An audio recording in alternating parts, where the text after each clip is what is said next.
નમસ્કાર મિત્રો, પેરના ન્યૂઝમાં આપનું સ્વાગત છે। આજ રોજ ડભોઈ નગરપાલિકા સત્તાવાર કોંગ્રેસનું બોર્ડ બેસી ગયું છે। તેમાં ડભોઈ નગરપાલિકા કોંગ્રેસ પ્રમુખ તરીકે પુષ્પાબેન સતીશભાઈ રાવળ અને ઉપપ્રમુખ તરીકે નૂર મોહમ્મદ મહોડાવાળાની નિમણૂક કરવામાં આવી છે અને કોંગ્રેસ કાર્યકરોએ ફૂલોના હારથી સ્વાગત કરવામાં આવ્યું હતું। રિપોર્ટ મહેન્દ્રભાઈ વસાવા। તમને અમારા સમાચાર પસંદ આવ્યા હોય તો like, share, bell icon, comment અને સબસ્ક્રાઈબ કરો।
હજુ કેટલા વિકાસના કામો બાકી છે કે જે કરશો કે હજુ થયા નહીં પેલા બોર્ડની અંદર?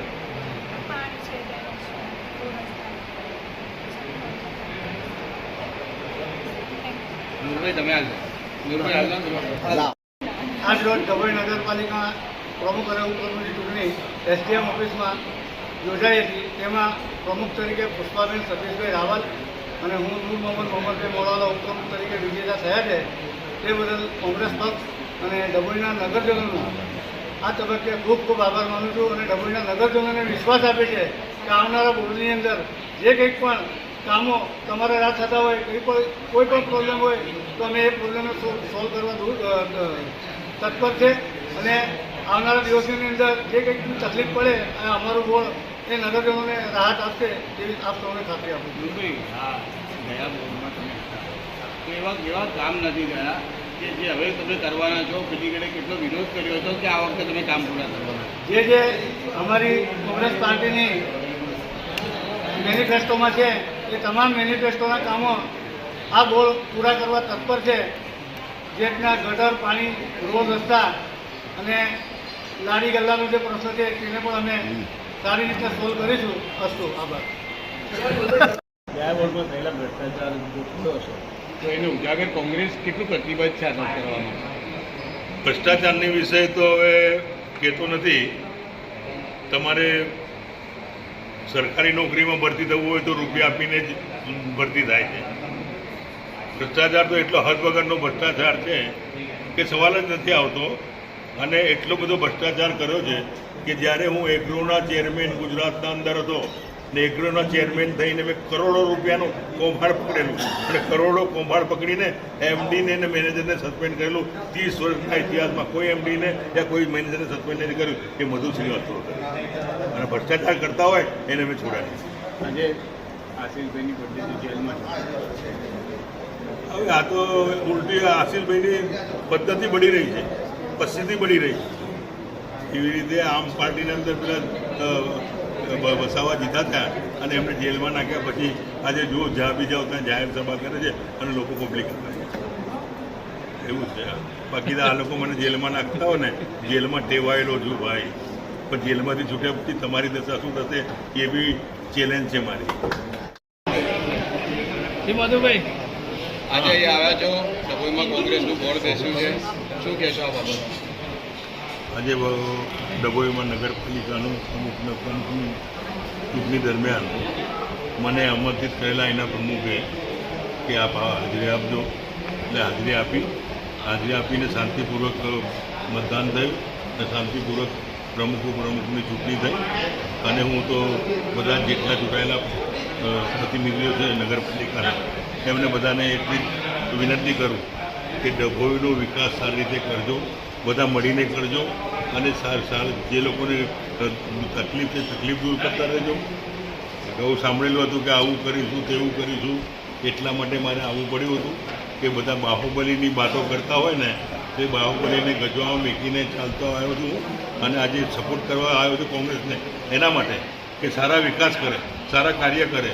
અને કોઈ કીધું હતું કે અમે ઉચકીને લઈ જઈશું ને એ કરીશું, એના માટે અમારે હાજરી આપવી પડી.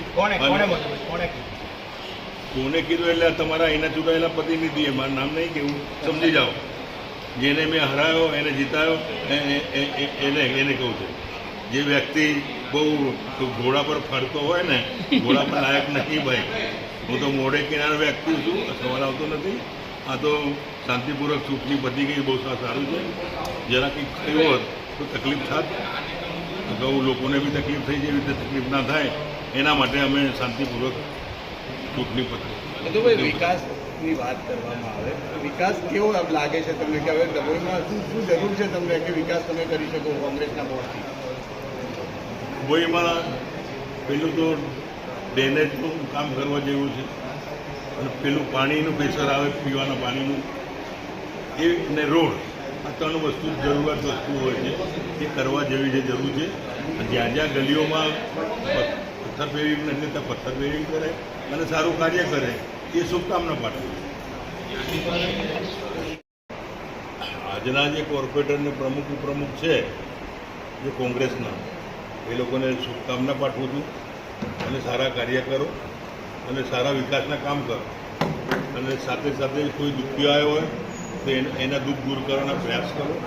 કોઈ ગરીબ આવ્યું હોય પહેલાં એનું કામ કરવાના પ્રયત્ન કરો.